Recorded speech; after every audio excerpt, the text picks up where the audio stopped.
Andrew's pitiful Remembrance Sunday, video games, plodding around and moaning as the royal family pays tribute to those who have given their lives for their country.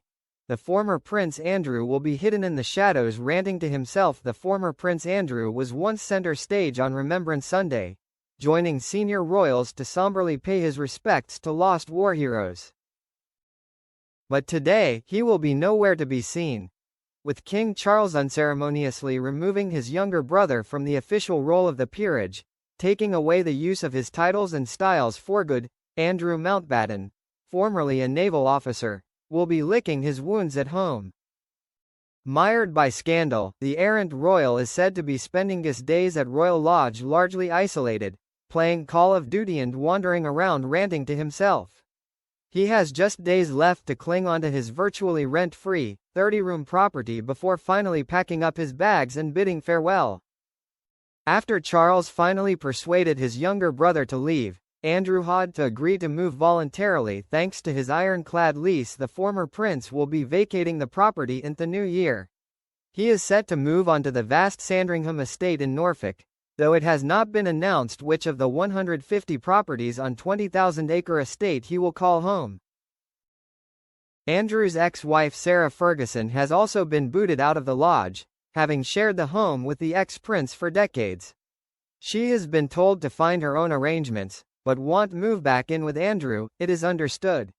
Her next steps are still shrouded in mystery. The remembrance engagements are, every year, staple parts of the royal calendar, as the House of Windsor pays tribute to all those who have lost their lives fighting for their country. And once upon a time, Andrew would have been front and center, but behind closed doors, his life is nothing as he once knew it to be. However, his entitled attitude towards his staff has not gone anywhere. He is said to still insist upon being referred to by his royal titles, and that employees bow to him. Nothing has changed inside Royal Lodge, a source said. The butler still says Your Royal Highness, and the staff still bow.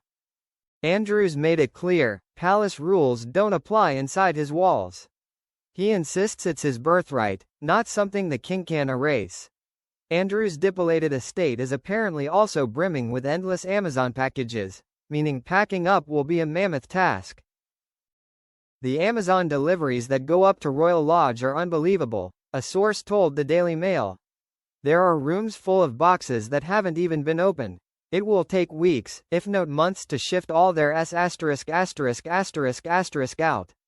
Another insider revealed this week that Sarah and Andrew currently sleep on opposite wings of the huge property and are living separate lives under one roof but still come together for lunches and dinner to discuss the fallout and future plans. The source told The Sun that Andrew is spending a lot of his time wandering around Royal Lodge ranting to himself, while Fergie is often found pouring her heart out to staff or friends in the doghouse, a bar on site. They are both spending a lot of time alone, the source said. Andrew rarely goes out and has been padding around the lodge and ranting and muttering. Fergie is not in a good way but sees herself as blameless despite borrowing money from Epstein in the past and calling him a supreme friend, the source claimed.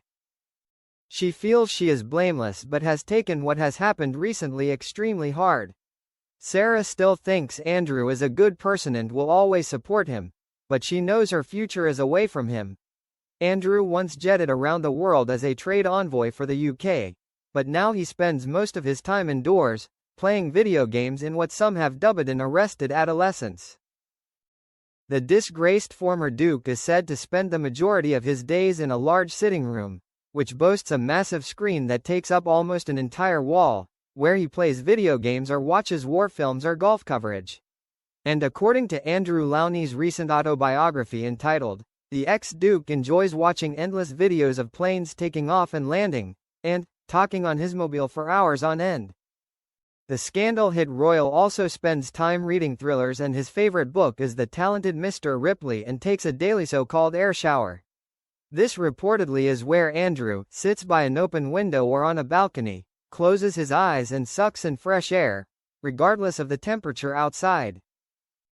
A source also told Lowney that Andrew has a lifelong issue with insomnia that has not improved amid his fall from grace. I don't think Andrew has slept through an entire night since he was a teenager.